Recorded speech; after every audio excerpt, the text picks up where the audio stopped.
play any better than we played the first 10 or 12 minutes of that game. We really took it to an NCAA team. Give them a ton of credit, because I told our team at halftime a lot of teams would have folded and that game would have been 105-30. They're well coached, they've been to the NCAA tournament, they're tough, and they really came out and battled. The start of the second half was like a street fight. I mean, their whistle was blowing and pushing and shoving, and that's what I would hope my team would do if somebody came out like that on us. So very pleased to beat that team, 20-win team that was in the NCAA tournament. That's two really good teams that we, maybe made not play as well as they're capable of playing. So I think our defense was just outstanding.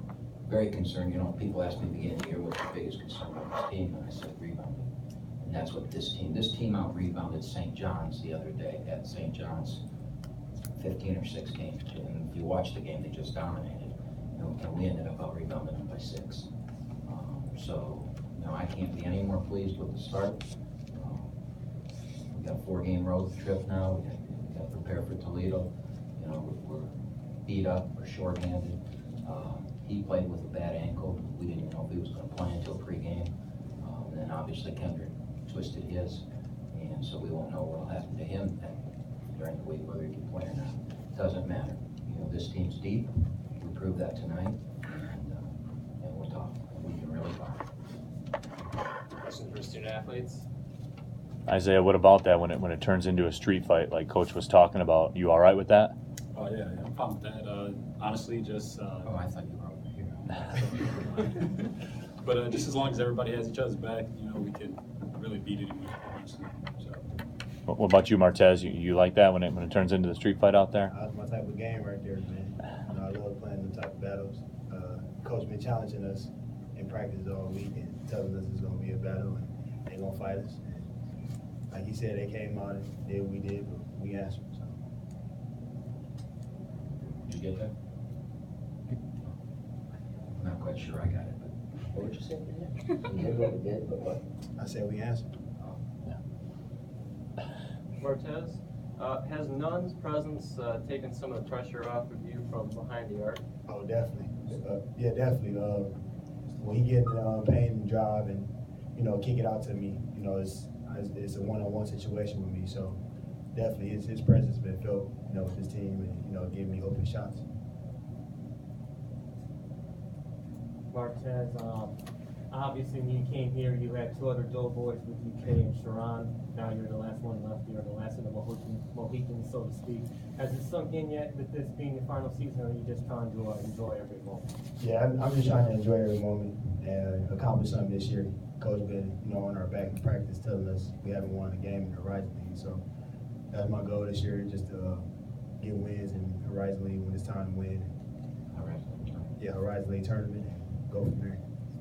Isaiah, this is a team that doesn't shoot as many threes. They like to attack the paint, get to the free throw line. Do you have a feeling that they were going to try and be coming at you and you'd have a chance to alter a lot of shots tonight? Oh, definitely. We worked on that in practice a lot, and coaches, kind of prepared us, saying that they're going to duck him a lot, and that's just kind of what we just hammered in practice. So we were really prepared for what they, were going to bring to the table. Isaiah, what steps have you taken to become a better scorer? Really just being in the right spot at the right time, honestly, and not trying to force shots and just playing within my limits, honestly. Isaiah, I know that before the season that one issue was balancing basketball with academics. How's that been for you this season so far? Oh, it's been going great. It's been going great. I have my mind right now, and I'm having fun, and I'm still getting, still taking care of business, so it's going great. Question for both. How do you guys feel about the upcoming road game versus some heavyweights, Syracuse and Kansas? We're very excited, and I'm excited. Before that. Oh yeah, one game at a time. We go to Toledo first, handle that business, and then we got those 2 big games coming up. We're very excited for that, and let's see what we can do. Yeah, like he said, just taking it one game at a time. Now I'm focused on Toledo. We're not going to get ahead of ourselves and worry about the team. So that's just our mindset right now. Question for both. How do you guys mentally prepare for those types of games? In practice, just doing the same thing and just learning each game and each practice is different, you know, because they got different plays and different people that do different stuff. So I feel like we just learn from like I said, one day at a time. And mentally, honestly, just knowing that your teammates have your back and that everyone's willing to fight and everyone's willing to go to war, that just helps you mentally prepare for, you know, the upcoming games. Isaiah, not trying to be funny here, since you talk about going to war. Do you ever have your teammates watch war movies like Saving Private Ryan? I'm just wondering, just throwing it out there.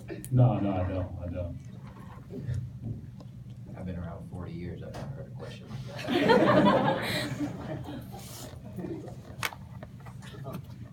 Question for both.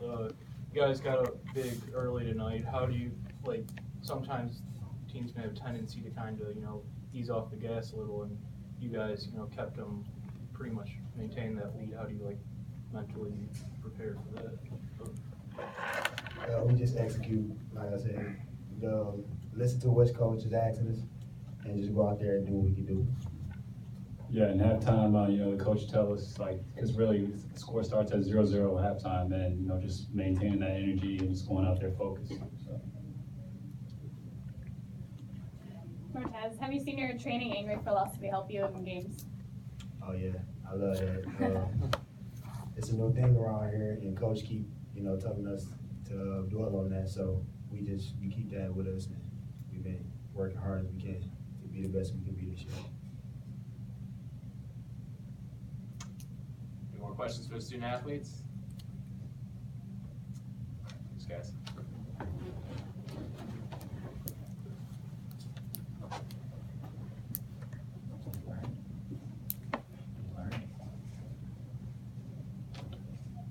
All right, questions for Coach? Greg, how'd you like kind of a different style that we saw Friday from Fort Wayne, where we're perimeter team, this team is going at you? How does that help you, I guess, going forward? Yeah, you know, this is how Cleveland State played the last couple of years, and we struggled with Cleveland State, even though they didn't have a real good year the last 2 years. We struggled against Cleveland State because of the, you know, beat up, slow paced, and so, you know, I was really, really pleased. We really prepared. We know we're not going to see a lot of teams like this. We call what they do kind of like volleyball. I mean, they're gonna duck you in, and they're gonna force it down your throat. And I thought our guards really pressured the ball well so that they couldn't just throw it in. I thought the first half was almost clinical defensively for us. And of course, we missed our first shot, made the next 11, and whenever you do that, you know, obviously you're gonna have a lead. And so I thought we played against a really good team, under control, with poise. We still turn the ball over too much, but a lot of that is, you know, we're still trying to we've lost a big part of our offense at Jalen. You know, I mean, I just don't know if people understand what he's meant. I mean, he's preseason watch list for the best mid-major player in the year, and he's our inside guy. And, you know, so now we've lost that. And we're not, I mean, Beck is doing very well, but we're not going to run our offense around him like we do with Jalen. And so we're playing without that, and Martez and Kendrick and Bugs and Nick Daniels are really, really doing a great job, but we turn the ball over too much. And I think sometimes we do that because we're trying to do too much, because we don't have Jalen in there to throw it down to and calm things down. So I believe when we get Jalen back, you won't see 17 turnovers. I hope not, because if we continue to do that, we're going to get ourselves in trouble. We scored 87 points tonight on 70 possessions, which isn't a lot because they play slow. But if you take 17 turnovers out of there, we scored 87 points on 53 possessions, and that's phenomenal. That's off the charts.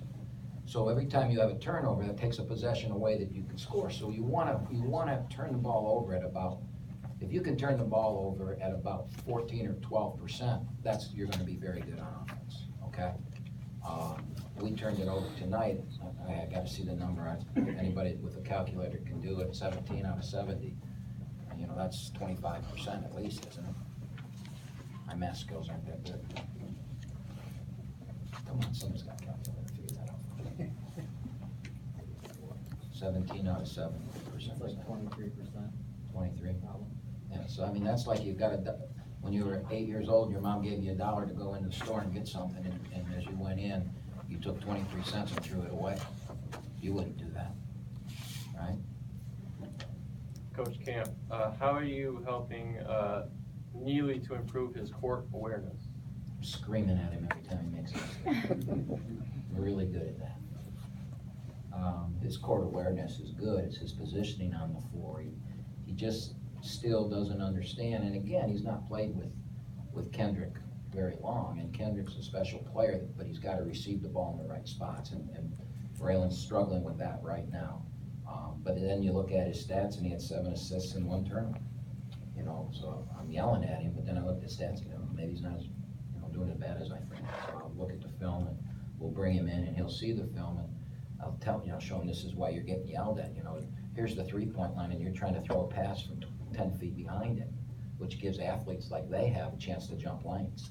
If you're up there on the free throw line or on the 3-point line, that's a short, quicker pass. Now Kendrick can catch and shoot, and I think he could lead the nation in it. I mean, what Martez and Kendrick did tonight's commonplace for them. 6 out of 10.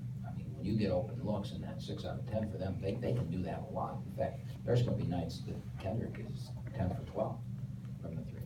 So he can get a lot of assists if he gets it to him in the right spot. Kendrick just twisted his ankle, that was? I guess he rolled it. You know, Kendrick's a bit of a pretty boy, and he's got to wear these cool shoes, you know. And that's what I told him. I said, you got future, son, and you're wearing crap like that so you look good, you know? What, low tops? Yeah, low, and they got these little strings that come up through. I mean, I never say anybody wear a pair of bat. It looks like he should be on a tennis court. And I've told him that before, but now maybe he'll understand. I mean, so it's a marathon of a season, and as good as he is, people are gonna bully him all year. And he's gonna get knocked out. We can't afford to not have him in the game at Toledo, and he may miss the Toledo game, you know? And I guarantee you that if he had real basketball shoes on, he probably wouldn't have done that.